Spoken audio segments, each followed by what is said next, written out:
I think I have a pretty deep understanding of what money actually is on a practical day-to-day basis because of PayPal.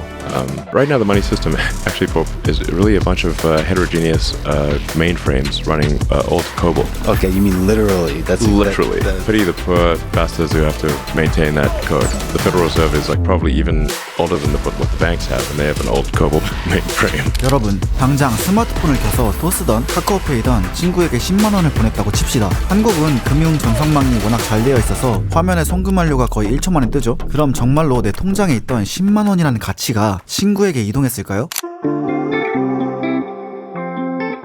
사실 돈은 단 1원도 움직이지 않았습니다. 여러분이 보낸 건 돈이 아니라 데이터입니다. 제가 친구에게 10만 원을 줬다고 장부에 적어라 라는 메시지만 은행 서버에 기록된 거죠. 물론 은행 간 정산은 따로 돌아가지만 우리가 보는 송금은 대부분 현금이 이동한 게 아니라 장부 숫자가 바뀐 것입니다. 이게 무슨 소리인가 싶다면 미국 주식을 팔아보신 분들은 이런 경험이 있을 겁니다. 내가 오늘 테슬라를 팔았는데 그 돈을 바로 환전해서 출금할 수는 없죠. 보통 2-3일이 지나야 들어옵니다. 왜냐, 장부상으로는 팔았지만 실제 돈 정산이 태평양을 건너와서 내 계좌에 꽂히는 데는 그만큼 복잡한 절차와 시간이 걸리기 때문입니다. 우리는 21세기에 살면서 국경을 넘는 금융 시스템만큼은 1973년에 만든 스위프트라는 오래된 망에 의존하고 있습니다. 이메일은 1초 만에 지구 반대편으로 가는데 왜 내 돈은 국경만 넘으면 며칠씩 걸리고 수수료는 몇만 원씩 떼일까요? 오늘은 이 낡은 금융의 백엔드를 통째로 갈아엎는 기술, 스테이블 코인의 기술적 필연성에 대해서 이야기해보겠습니다. 시작합니다. 먼저 기술적 배경인 블록체인부터 쉽게 정리하고 가겠습니다. 전 세계에 흩어진 컴퓨터가 기록을 똑같이 복사해서 나눠 가진 조작할 수 없는 디지털 장부입니다. 여기서 거래 기록이 블록 단위로 쇠사슬처럼 줄줄이 연결되어 체인이라 하고, 이 장부를 각자 들고 실시간으로 검사하는 컴퓨터들을 노드라고 부릅니다. 덕분에 누군가 몰래 장부를 고치려고 해도 나머지 수많은 노드들이 우리 거랑 다른데? 이렇게 잡아내는 겁니다. 이 위에서 돈의 성격이 바뀝니다. 지금 은행 송금은 결국 은행 내부 장부의 소유권 기록을 업데이트하는 겁니다. 내 계좌 잔액은 줄고 친구 계좌 잔액이 늘어나는 건 중앙 서버가 그렇게 적었다라는 뜻이죠. 실제로 은행 금고의 돈은 움직이지 않았습니다. 은행 송금은 현금이 이동한 게 아니라 은행 내부 장부의 숫자만 바뀐 것입니다. 반면 스테이블 코인 전송은 토큰의 소유권이 블록체인 상태에서 실제로 이전됩니다. 은행의 승인 없이도 네트워크가 거래를 검증하면 그 순간 자산이 내 지갑에서 친구 지갑으로 이동한 걸로 확정이 됩니다. 디지털 현찰 그 자체입니다. 지갑에서 5만원권을 꺼내 친구에게 주는 것과 비슷합니다. 단지 인터넷상에서 일어날 뿐이죠. 네트워크가 확인하는 즉시 거래는 최종 확정됩니다. 주식 팔고 3일 기다릴 필요도 없고 해외 송금, 시중은행에 의존해서 자유롭죠. 보내는 순간 내 돈을 떠나 상대방 지갑에 꽂히는 것, 바로 장부와 돈이 하나로 합쳐져 있기 때문입니다. I think over time, the cost of storing and moving money around kind of goes to zero, just like the cost of moving data or publishing software goes to zero. And so in that future world and where AI agents are doing the money movement, it's going to be hard to know exactly what the payment business model is over that period of time. 이 모든 과정엔 사람이 거의 필요 없습니다. 바로 스마트 컨트랙트 기술 덕분입니다. 여러분, 11시 반쯤 송금하라고 봤더니 은행 점검 중이라면서 못 보낸 경험 한 번씩 있으시죠? 디지털 토큰은 정산 과정에서 사람이 필요 없습니다. 코드가 알아서 조건만 맞으면 자동으로 계약을 이행해버립니다. 사람이 없으니 실수도 없고 24시간 멈추지도 않는 자동화된 금융입니다. 일부 리서치에선 향후 5년에서 10년 안에 스테이블 코인이 전통 금융의 결제량을 추월할 것이라는 전망도 내놓았습니다. We've grown our circulation 80% year over year, 2 years straight.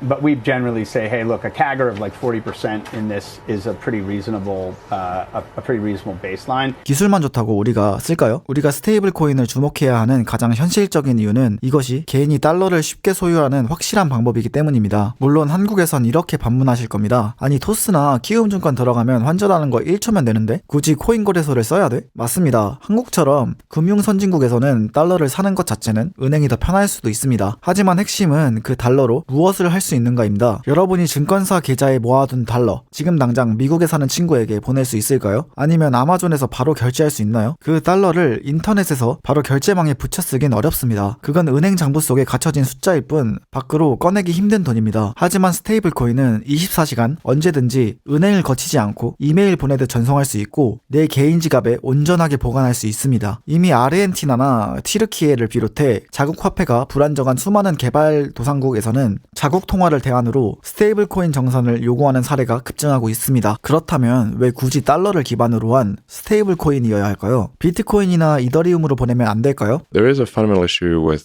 say, Bitcoin in its current form in that the transaction volume is very limited. The latency, a properly confirmed transaction is too long, much longer than you'd like. It's actually not great from a transaction volume standpoint or a latency standpoint as a day-to-day currency. 여기서 디파이, 즉 탈중앙화 금융의 핵심이 나옵니다. 금융 시스템이 돌아가려면 기준이 되는 척도가 필요합니다. 척도가 되려면 가격이 고정되어 있어야겠죠. 원리는 간단합니다. 금고에 1달러를 넣으면 1코인을 주고 코인을 반납하면 다시 1달러를 돌려준다. 실물 달러와 1대1로 묶어놨기 때문에 가격이 변하지 않는 겁니다. 물론 다른 방식으로 가격을 고정하는 스테이블 코인도 있지만 기본적으로 우리가 많이 쓰는 스테이블 코인들은 대부분 저런 방식을 씁니다. 역설적이게도 뱅크런 같은 위기 상황에선 은행 예금보다 USDC를 보유하는 게 더 안전할 수 있습니다. 은행은 통상 지급 준비율이 10% 미만이라 사람들이 동시에 돈을 찾으면 무너질 수밖에 없는 구조입니다. 반면 서클 인터넷 그룹사는 USDC 준비금을 현금과 단기 미국 국채 같은 100% 현금성 자산으로 보유한다고 공시하고 있죠.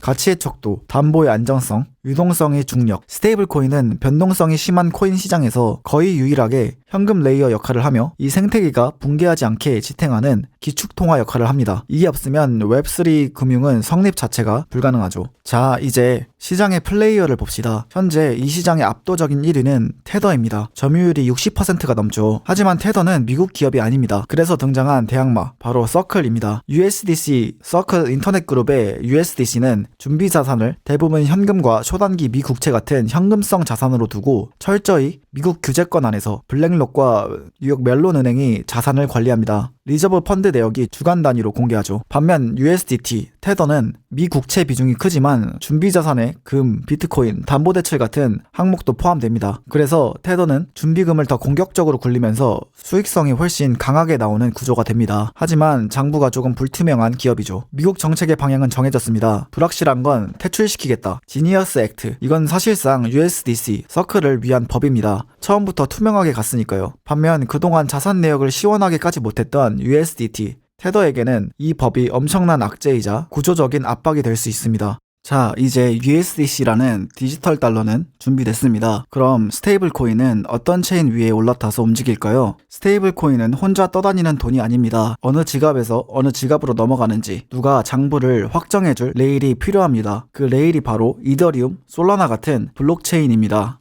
먼저 국내 투자자들 사이에서 정말 핫한 이더리움입니다. 이더리움의 강점은 탈중앙화가 강하고 그래서 보안과 신뢰가 강합니다. 대신 단점도 명확합니다. 느립니다. 그리고 수수료가 비쌉니다. 왜냐? 보안과 검증을 가장 우선으로 두니까요. 그래서 이더리움은 일상 결제보다는 큰돈이 마지막에 장부를 맞추는 최종 결제에 더 잘 맞습니다. 실수하면 안 되는 본점 금고 같은 역할이죠. 이 단점을 해결하려고 나온 게 레이어 2입니다. 거래를 레이어 2에서 빠르게 처리하고 결과만 이더리움에 올려서 수수료를 줄이는 방식이죠. 다만 사용자 입장에선 체인도 늘어나고 브릿지도 타야 해서 구조가 조금 복잡해질 수 있습니다. 반면 편의점 커피, 게임 결제, 구독료 같은 작고 잦은 결제에는 기준이 조금 다릅니다. 이때 중요한 건 절대 안 털리는가만이 아니라 빠른가, 싼가입니다. 솔라나는 여기에 특화된 체인입니다. 수수료가 체감상 거의 제로에 가깝고 속도도 엄청나게 빠릅니다. 실제로 결제 쪽에서 움직임이 나오고 있습니다. 비자는 미국에서 USDC를 솔라나로 정산하는 프로그램을 공식 발표했습니다. It's fantastic. I mean, It is? Visa and MasterCard are both So they don't- significant partners they don't of replace Circles, you. and they're using USDC. Okay. And in fact, they've grown their USDC usage pretty significantly year over year. 현재 USDC 유통량은 이더리움에서 약 69%, 솔라나가 약 10.5%를 담당하고 있고 나머지는 베이스, 아비트럼 같은 다른 체인들에 분산돼 있습니다. 그럼 솔라나는 완벽한 체인일까요?